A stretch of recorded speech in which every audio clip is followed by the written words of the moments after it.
बिस्मिल्लाहिर्रहमानिर्रहीम। अस्सलाम वालेकुम dear fathers and dear students. I am Mohammad Hussain Rehan. Last video में हमने डिस्कस किया कि एक फ्रेशर के लिए क्या स्ट्रेटजी है एमडी कैट 2024 को एस करने के लिए। इस वीडियो में मैं आपसे डिस्कस करने जा रहा हूँ कि एक रिपीटर अपने आप को एक इम्प्रूवर के अंदर कैसे चेंज करेगा। तो आइए हम जानते हैं कि रिपीटर असल में इम्प्रूवर से किन बेसिस पे डिफर करता है। सबसे पहले रिपीटर कंटिन्यूअस मिस्टेक्स करता है। फॉर एग्जांपल अगर उससे पूछा गया हो कि वायरस का जो है वो एवरेज डायमीटर क्या होता है तो वो कहेगा कि 20 टू 200 नैनोमीटर, या बलोचिस्तान की बुक की बात करें कहेगा 24 टू 200 नैनोमीटर। ठीक हो गया। अब अगर वो 3-4 दफा यही एमसीक्यू गलत करी जा रहा है और वो फेलियर से लर्न नहीं कर रहा, इसका मतलब है कि वो एक रिपीटर है। वो अपना दूसरा साल गैप ईयर जो उसने दिया वो भी जाया कर रहा है, वो एक रिपीटर है। दूसरी चीज नॉट कंसिस्टेंट। एक रिपीटर कभी भी कंसिस्टेंट नहीं होगा। वो चाहे एक दिन के अंदर 6 टॉपिक्स कवर करे, एक दिन के अंदर 5 कवर करे, एक दिन के अंदर 1 करे, मगर वो इस जो कंसिस्टेंसी है ना इसको बरकरार नहीं रख सकेगा। कैसे? वो जो एक दिन के अंदर फॉर एग्जांपल 3 टॉपिक्स कर लेता है और अगले दिन वो ऐसे बैठा रहता है, अपना पूरा दिन फारिग लेजर टाइम में पूरा दिन स्पेंड कर देता है अपना। इसका मतलब है कंसिस्टेंसी उसमें रही नहीं। और एक बात याद रखिए, consistency is the key to success. अगर आप कंसिस्टेंट रहेंगे तो आप एम कैट को एस कर सकते हैं, otherwise I am sorry to you, आप नहीं कर सकते। कंसिस्टेंसी की है एम कैट को एस करने की। मैंने अगर जनवरी से स्टार्ट किया और जून जुलाई तक गया या अगस्त तक गया अपने एम कैट के टाइम तक, जब तक एम कैट नहीं हुआ, तो कंसिस्टेंसी बहुत इंपॉर्टेंट चीज थी। आप एक दिन के अंदर एक टॉपिक भी कवर करें ना तो आपको कंसिस्टेंट होना पड़ेगा। यानी कि एक दिन में अगर एक टॉपिक कवर हुआ, अगले दिन में आधा टॉपिक भी कवर हो गया ना तो it is good because you are consistent in your aim. आपने जो टाइम टेबल बनाया, जो स्केड्यूल बनाया, उसमें आप कंसिस्टेंट। नंबर 3 डीमोटिवेटेड होता है जी। डीमोटिवेटेड फेथलेस होता है। हर दफा मायूसी की बातें करता है क्योंकि उसको एक दफा फेलियर आ जाता है और वो फेलियर भी लेके बैठ जाता है अपनी जिंदगी में। इसकी बनस्बत अगर हम एक रिपीटर की बजाय एक इंप्रूवर को देखें जो गैप ईयर इंप्रूव करेगा, अपने स्कोर को इंप्रूव करेगा, उसमें कौन सी कैरेक्टरिस्टिक्स होंगी? First of all learn from failure. उसके पास एक रजिस्टर होगा। इसका मैं आपको मेथड बताता हूं। आपका जो एमसीक्यू गलत हो रहा है ना, एक आप नोटबुक ले लीजिए, नोटबुक एक ले लीजिए, बायो के भी, केमिस्ट्री के भी, फिजिक्स के भी, इंग्लिश के भी। आप उसमें सारा लिखें जी ये एमसीक्यूज गलत क्यों हुआ है, इसकी रीजन क्या है, रीजन क्या है। और नेक्स्ट टाइम जब भी आपने टेस्ट देने लगे होना है, आपने एक दफा रीजन भी पढ़ लेंगे, उसकी नोटबुक खोल के एक बार ये पढ़ना है ये एमसीक्यू गलत हुआ था और इसकी रीजन भी साथ लिख लेंगे। Number 2 learn from failure. बहुत यार ये जो चीज है ना, ये इंप्रूवर को इंप्रूव बनाती है। मेन फैक्टर ये है, की फैक्टर, एक्स फैक्टर भी कह सकते हैं, ये है लर्न फ्रॉम फेलियर। वो अपने फेलियर से लर्न करता है तो वो अगले साल अच्छा स्कोर करता है।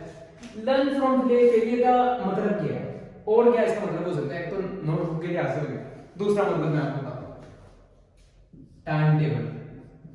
अपने स्टडी के टाइम टेबल को पिछले साल से कंपेयर करेगा और एक अच्छा टाइम टेबल बनाएगा। ठीक हो गया। प्रैक्टिस मटेरियल, अगर उसका प्रैक्टिस मटेरियल लास्ट ईयर इतना अच्छा नहीं था तो वो इस साल एक अच्छे वाला प्रैक्टिस मटेरियल यूज करेगा, ज्यादा प्रैक्टिस करेगा। एक्सेसिव प्रैक्टिस भी कह सकते हैं जी, एक्सेसिव प्रैक्टिस करेगा ये, एक्सेसिव प्रैक्टिस करेगा। नंबर टू इसने क्या किया था जी, कंसिस्टेंट ही नहीं रहा। एक दिन पढ़ा कहा जी कि जी मैंने तो एक दिन में जी 6 टॉपिक कवर कर लिए हैं, मैं तो जी वो बर्नआउट शाह बन गया, मुझे करने की जरूरत नहीं है। इसने क्या किया, ये हम रहा। इसने कहा भाई अभी मेरा एमकैट हुआ ही नहीं, जब तक मेरा एमकैट नहीं होगा मैंने कंसिस्टेंट रहना है। चाहे मैं एक दिन में हाफ टॉपिक कवर करूं, एक दिन में 10 एमसीक्यूज करूं, मगर वो मैंने अच्छे तरीके से करने। ठीक हो गया। और मोटिवेटेड रहता है, वो हमेशा मोटिवेटेड रहता है। मोटिवेटेड रहने के लिए उसको क्या चीज काम करती है, उसका फेथ, उसका ईमान, अल्लाह ताला पे ईमान। उसको पता है कि कुदरत ने जो भी चीज बनाई है ना, उसके लिए उसने कोई ना कोई आगे एक काम रखा हुआ है, कोई ना कोई डोमेन आगे रखी है। कुदरत ने बेईमानी चीज कोई नहीं बनाई, मुझे भी बेईमानी नहीं बनाया भाई, इस मार्कर को भी बेईमानी नहीं बनाया कुदरत। ठीक हो गया। तो वो मोटिवेटेड रहता है इन चीजों से, वो नमाज पढ़ता है, वो रोजा रखता है ताकि वो अल्लाह ताला के करीब रहे। और ये चीज एक इंप्रूवर को, एक रिपीटर को एक इंप्रूवर में चेंज करने के लिए बहुत कारगर साबित होती है। अच्छा जी, अगली चीज की बात करते हैं जी, तीन फैक्टर हैं जो मेन फैक्टर हैं जो इन दोनों को अलग कर देते हैं एक दूसरे से, एक रिपीटर को एक इम्प्रूवर से। अब ये आपके ऊपर है, आपने एक रिपीटर बनना है या एक इम्प्रूवर बनना है। अगली चीज जी मैं आपको ना इसे रेज करके बताता हूँ क्या है, आपने इम्प्रूवर कैसे बनना है। सबसे पहले तो ये जो एक बच्चा इस दफा फेलियर से गुजरा है एमकेट 2023 में, उसने इम्प्रूवर बनने के लिए देखना है कि मेरे कॉन्सेप्ट्स कितने क्लियर हैं। क्लियरेंस ऑफ कॉन्सेप्ट्स, उसने ये देखा मेरे कॉन्सेप्ट्स कितने क्लियर हैं। अगर तो बेटा जी आपके 75 to 80% कॉन्सेप्ट्स क्लियर है तो इसका मतलब है कि आपको एकेडमी की कोई जरूरत नहीं है। आप घर बैठ के YouTube के थ्रू लेक्चर्स देके एमसीक्यूज प्रैक्टिस करके उनकी पीछे से रीजंस देख के या किसी फ्रेंड से पूछ के आप अपने आप को रेक्टिफाई, अपनी मिस्टेक्स को कर सकते हैं, अपनी इस्लाह कर सकते हैं। अगर तो नहीं, यानी कि फॉर एग्जांपल एक और बच्चा जिसके लिए वो कहता है जी मैंने तो जी 50% मेरी तैयारी की, तो जी मैंने जी एमडी कैट दे दिया जी 2023 का, अब मैं जी क्या करूं, मेरी तो तैयारी 50% थी, मुझे तो ये भी नहीं पता जी कि फॉर एग्जांपल के जी जीन्स के अंदर से एमसीक्यूज कौन से नहीं, ठीक हो गया। मुझे तो ये भी नहीं पता जी कि लमार्क पैदा कब हुआ था, लमार्क ने कहा क्या था, इनहेरिटेंस ऑफ क्वाड्रेटिक फैक्टर को तो कह जी मुझे तो ये नहीं पता इनहेरिटेंस ऑफ क्वाड्रेटिक फैक्टर होता क्या है। तो ऐसे बच्चे को जिसकी 50% तैयारी थी लास्ट ईयर, उसको जरूरत है उस टाइम एकेडमी, क्योंकि एकेडमीज ने पढ़ाना है इलैबोरेशन के थ्रू। उन्होंने तेजी से सिलेबस नहीं गुजारना, उन्होंने एक एक टॉपिक को 5-5 मिनट में नहीं पढ़ाना है। एक टॉपिक उन्होंने एक एक टॉपिक 1-1 घंटा, 1.5 घंटा, 3-3 घंटे तक गुजारना है, इलैबोरेशन करना है। उन्होंने तो अपना सेशन एक्सपेंड करना है उसको जितना ज्यादा से ज्यादा वो एक्सपेंड हो सके। अच्छा जी, इस बच्चे को जरूरत है एकेडमी, इस बच्चे को जरूरत नहीं है एकेडमी। और मैं अगर उस बच्चे की बात कर रहा हूं जिसको एकेडमी की जरूरत नहीं है, यानी कि 75 to 80% वाला बच्चा, इसने क्या करना है बेटा जी, आप शुरू करें जी दिसंबर से शुरू करें। अभी फिलहाल आप रिलैक्स करें, कुछ भी ना करें। अपने दिमाग को जितना रिलैक्स रखेंगे, जितना काम रखेंगे, आप उतना ही अच्छा परफॉर्म करेंगे। दिमाग की एफिशिएंसी जब 100% हो ना, दिमाग उस वक्त ही सही काम करता है। फॉर एग्जांपल मैं आपको एक पढ़ने का मेथड बताता हूं। कहते हैं कि 50 मिनट पढ़ें, 10 मिनट आप रेस्ट करें, यानी कि मोबाइल देख लिया 2-3 मिनट, कोई 1-2 मिनट लेट गए, आपने पानी पी लिया, ये बेस्ट तरीका है। क्यों? 10 मिनट के बाद दिमाग दोबारा 100% एफिशिएंसी पे आ गया।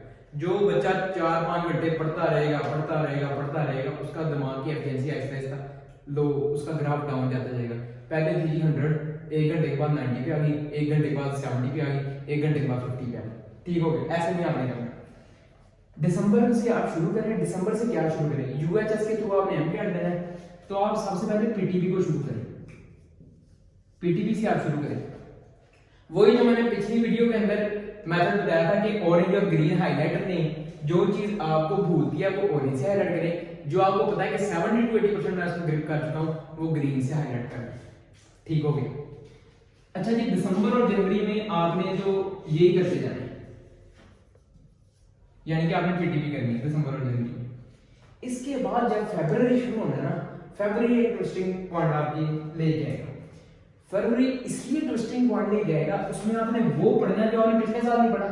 अब जैसे बहुत सारे बच्चों ने साथ फेडरल नहीं पढ़ी होनी, उनको पता ही नहीं होना जी फेडरल में ये भी इंफॉर्मेशन लिखी है, ये भी है फेडरल की इंफॉर्मेशन। अच्छा, अब ये मैं कोशिश करूंगा इस चैनल के थ्रू जो मेरे पास फेडरल की इंफॉर्मेशन पढ़ी है उनकी बुक्स में, वो भी मैं शेयर करूं, और बलूचिस्तान की जो इंफॉर्मेशन है वो भी शेयर करूं, या ए लेवल्स की है, या सिंध की है, या केपीटी की है, वो भी शेयर करूं।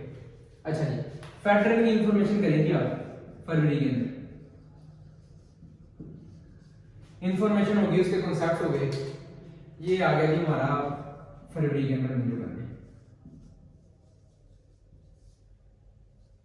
अच्छा, अब क्या होगा जी, फरवरी के अंदर फेडरल की इंफॉर्मेशन और मार्च के अंदर भी यही चलती रहनी, क्योंकि फेडरल कोई ये नहीं है कि जी एक हफ्ता बोला तो होगी, नहीं, फेडरल में टाइम लगता है, टाइम टेकन चीजें। अच्छा, इम्प्रूवर का एक और आपको फर्क बताता जब मैंने, जो रिपीटर होता है ना, उसके दिमाग में एक चीज होती है क्वांटिटी। मैं जितना ज्यादा काम करूंगा जी मेरी एफिशिएंसी उतनी ज्यादा होगी जी, मेरी पेपर की प्रिपरेशन उतनी अच्छी होगी। ये वाला जो शख्स है ना, ये कहता है कि मैं क्वांटिटी पे काम करता हूं, पर ये वाला जो शख्स है इम्प्रूवर, ये कहता है मैं क्वालिटी पे काम करता हूं। मुझे चीज की क्वालिटी चाहिए, मुझे चीज ज्यादा अरसे तक याद रहनी चाहिए, इसलिए क्वालिटी पे जाए हमेशा, क्वांटिटी पे ना जाए। फरवरी मार्च के अंदर अगर आपने फेडरल की पूरी इंफॉर्मेशन अच्छी तरह कर ली तो इट इज बेटा बेस्ट, आप एम कैट के लिए पूरी तरह प्रिपेयर हो। तो ठीक हो गया ना, पहले आप 75 to 80% थे, अब आप 90 to 100% हो प्रिपेयर अगर आपने फेडरल की सारी इंफॉर्मेशन कवर कर ली फरवरी और मार्च के अंदर। अब रिपीटर क्या करेगा जी, फरवरी में बैठेगा, वो 2 हफ्ते पढ़ेगा, वो कहेगा यार ये तो बड़ी आसान है जी, उसने लर्न करता गया, वो कहता मुझे ये भी याद है, ये भी याद है, ये भी याद है।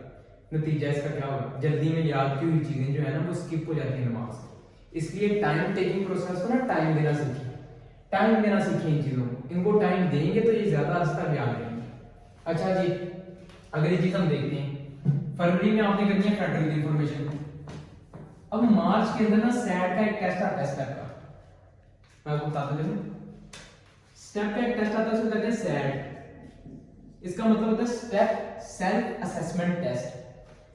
ये होता है कितने मार्क्स का, ये आई थिंक जब मैंने दिया लास्ट ईयर तो ये 100 मार्क्स का था, 100 मार्क्स का टेस्ट होता है और इसमें 120 मिनट्स होते हैं। ठीक हो गया।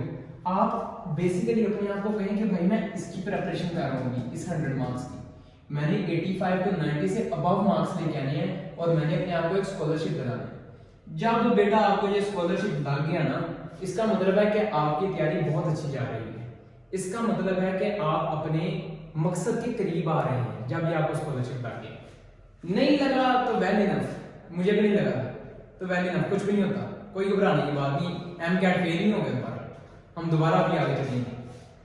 बेटा जी आखिरी गेंद तक और आखिरी एमसीक्यूज तक हार नहीं मानता कभी भी एक इंप्रूवर, ये मेरी बात याद रखें, इंप्रूवर में ये भी बात लिखी, वो आखिरी गेंद तक या आखिरी एमसीक्यूज तक हार नहीं मानता, अपना पूरा जोर लगाएगा।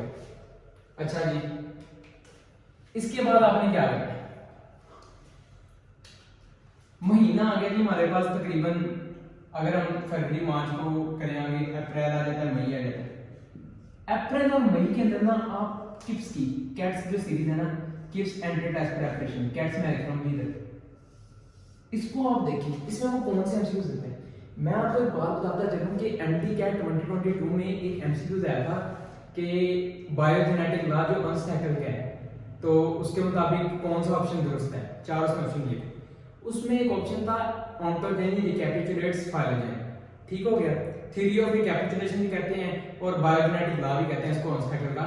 केपीके की बुक है एम्ब्रियोलॉजी, उसमें टॉपिक है, उसके अंदर ये अनस्टैकल ने अपनी ये थ्योरी दी हुई है, यानी कि केपीके वालों ने अनस्टैकल की थ्योरी दी हुई है। तो अगर आप इसको देखें ना अनस्टैकल की थ्योरी को, अच्छा ये सेम एमसीक्यूज किप्स की बुक के अंदर है, उससे एक साल पहले किप्स का एडिशन आता है 2021 का, उसके अंदर सेम एमसीक्यूज है अनस्टैकल की थ्योरी वाला, वही सेम एमसीक्यूज 2022 में उठा के दिया हुआ। यानी कि आपने एक बार याद रखनी है, जो existing pre existing MCQs bank है ना, उसमें से एमसीक्यूज आना है। एमसीक्यूज शाज़ो नाज़री कभी नहीं बनता है, जो मार्केट के अंदर एमसीक्यूज बैंक अवेलेबल है उसके अंदर से एमसीक्यूज आनी है। ठीक हो गया। आप अप्रैल मई के अंदर कैट्स की प्रिपरेशन करें और आप क्या कर सकते हैं जी, आप पास पेपर्स करें, और ये काम इतनी जल्दी खत्म होने वाला नहीं है। एम कैट की अच्छी वाली प्रिपरेशन जो है ना वो 4 to 5 मंथ्स लेती है, इतना टाइम टेकन प्रोसेस है ये। अगर आपने 100% अपना इस एग्जाम के लिए अपना 100% प्रिपेयर करना है तो इतना टाइम टेकन तो है भाई, ये 5 से 6 महीने कहीं भी नहीं गए, इतने लगते हैं। अच्छा, तो कैट्स के पास पेपर्स आपने जी ले लेने हैं इसमें, और आपने ना उसको अच्छी तरह देखना है। दोबारा एक चीज आपने याद रखनी है, कॉन्सेप्ट्स क्लियरेंस, और दूसरी आपने अपनी नोटबुक पे नोट करते रहना चीजों को भाई, यही तो डिफरेंस है दोनों में।